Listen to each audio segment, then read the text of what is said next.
If you want to be more excited about new sets coming out, tell you what, Gym Leader Challenge is where it's at. With that being said, I hope you guys are doing well, and I want you guys to know that you are loved. Let's go ahead and check out some of the cards coming from Obsidian Flames that have GLC potential. First up, we got Ninetales. It has 120 HP. It's stage 1, so it'll take another turn to get it set up.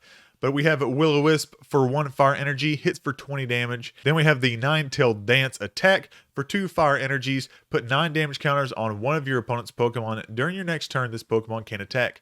So it just gives fire a little extra oomph in the attack department, which I think it needs. From there we have Entei. Has 130 HP. It's a basic Pokemon, so you can just play it out. Has the ability Pressure. As long as this Pokemon is in the active spot, your opponent's active Pokemon's attacks do 20 less damage, so you're tanking a little bit. So effective, you have 150 HP. Entei's main and only attack is Blaze Ball for 3 colorless energy. Hits for 50 plus damage. This attack does 20 more damage for each fire energy attached to this Pokemon. So with 3 fire energy attached, you're going to be hitting for 110. If you want to hit for more, you can just add more fire energy on there. It's not the greatest, but it's something. Then we have a pretty cool card. We have Seismitoad. It's a stage 2, so it does take a little bit to get set up. Has 170 HP, and it has the ability Quaking Area. As long as this Pokemon is in the active spot, your opponent's active Pokemon that attacks costs colorless more. So they're going to have an extra energy to be able to get rolling on your opponent's side. I feel as if this ability helps out a lot, as in Gym Leader Challenge, sometimes you lack in recovery cards and being able to get extra energy back out of the discard. Then we have the attack Echo Damage for 2 water energy. You're hitting for 120 damage. During your next turn, this Pokemon's Echoed Voice attack does 100 more damage, giving you 220 damage on that next turn. If you can keep this Seismitoad in the active position, you're just hitting for 220 damage turn after turn, or until you get knocked out. Then we have one of my new favorite lines for water. Now this is a very low maintenance attacker, and you could probably recycle this attacker quite a bit in the water deck and get kind of like a low maintenance water deck going with this one. But we have Finizen. Has 50 HP. It's a basic Pokemon. Has the attack Brave Evolution for 1 water. Switch this Pokemon with one of your bench Pokemon. Then search your deck for a card that evolves from this Pokemon and play it on this Pokemon to evolve it. Then shuffle your deck. So that'll make sense here in a little bit, but that is an incredible attack, especially in GLC. Then for 1 water, you're hitting Razor Fin for 10 damage. So one of the coolest cards coming from Obsidian Flames is Palafin for GLC. Its stage 1 has a honking 150 HP as a stage 1. I think that's really awesome. And then it has the Jet Punch attack, 30 damage. This also does 30 damage to one of your opponent's bench Pokemon. So you're hitting for bench damage. And then you have Justice Kick for 210 damage. If this Pokemon didn't move from the bench to the active spot this turn, this attack does nothing. So with the Finizen earlier with its attack that lets you evolve it, switch it to the bench, lets you evolve it. You already have 1 water energy attached to that Finizen, and then evolve it to Palafin, and then you already have a energy for that next turn.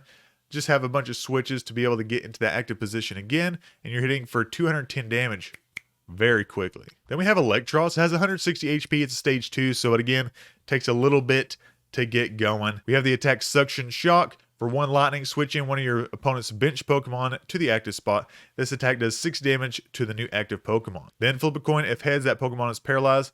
Can be used in a pinch, as well as just be able to get one of their weak basic Pokemon, put it in that position, and take it out. Then you just have the Headbolt attack for 1 lightning, 2 colorless, hits 130 damage. Now this card is pretty funny. Belly Bolt, 140 HP, stage 1, has the ability Insulator. This is what makes it funny. Prevent all damage done to this Pokemon by the attacks of your opponent's lightning Pokemon. So, I mean, in GLC, you're playing 1 type. So if you got a Belly Bolt in the active and they don't have any way to shut that off, you're just over and over just hitting with this Thunder Edge attack for 100 damage, 1 lightning, 2 colorless, and it's pretty much a shred. You're just taking no damage, and it's kind of funny. I thought it'd just be funny to put that in there.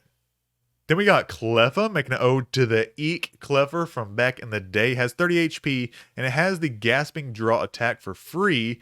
Draw cards until you have 7 cards in your hand. So this is very good for possibly a controlled GLC deck. I'm not sure how much space you can find any of the builds right now, but Cleffa is an awesome card, and it's going to be really good for standard as well. I think control decks and standard are going to eat this Cleffa up. Then we got Togekiss, stage 2, 150 HP, has the ability Precious Gift. Once during your turn after your attack, you may draw cards until you have 8 cards in your hand. So it also acts as an attacker, but also draw a draw card as well. Has Power Cyclone attack for 2 colorless, 110 damage, moving energy from this Pokemon to one of your bench Pokemon. Now for dark decks that rely more heavily on the poison side, we have Paldean Quagsire. Has 140 HP, it's a stage 1. It has the attack Splattering Poison. For 1 darkness energy, both active Pokemon are now poison. And then the second attack is Venom Shock. For 1 dark, 2 colorless, 80 plus damage. If your opponent's active Pokemon is poisoned, this attack does 120 damage more. So you're effectively hitting for 200 damage. It also helps that Paldean Quagsire is a tankier dark Pokemon. For metal decks, we have a King Gambit, has a whopping 180 HP, and is a stage 2 Pokemon. We have the attack Execute for 1 metal energy. If your opponent's active Pokemon has 4 or more damage counters on it, it is knocked out. Low maintenance attacker for metal. All you have to do is 4 more damage counters on it, and it's knocked out for 1 metal. I think this is going to make metal decks a little bit more of a force to be reckoned with. And then we have Massive Rend for 140 damage for 1 metal, 2 colorless. If there's no damage counters on your opposing Pokemon. Now for the trainer cards, finally, one of the best parts of new sets and looking for what's going to be good in GLC as well. We got Revenge Punch. It's a Pokemon tool, not a Pokemon item anymore, but a Pokemon tool. When the Pokemon this card is attached to is knocked out by damage from an attack of your opponent's Pokemon, put 4 damage counters on the attacking Pokemon. Then we got a couple stadiums. The first one is Town Department Store. Once during each player's turn, that player may search their deck for a Pokemon tool card, reveal it, put it in their hand, that player shuffles their deck. It's a cool stadium if your deck relies on tool cards and being able to get them attached to Pokemon. Other than that, has no use, but it still made the list. Then we have the Stadium Pokemon League HQ. The attack cost for each basic Pokemon in play, both yours and your opponent's, is 1 colorless more. So if you're not a deck that relies heavily on basic Pokemon as attackers, then this card can be useful in running down your opponent's resources. Hope you guys enjoyed that rundown on the new GLC cards coming from Obsidian Flames. If you haven't saw the ones from Paldean Evolved, go ahead and check out this video right here. But other than that, stay thankful.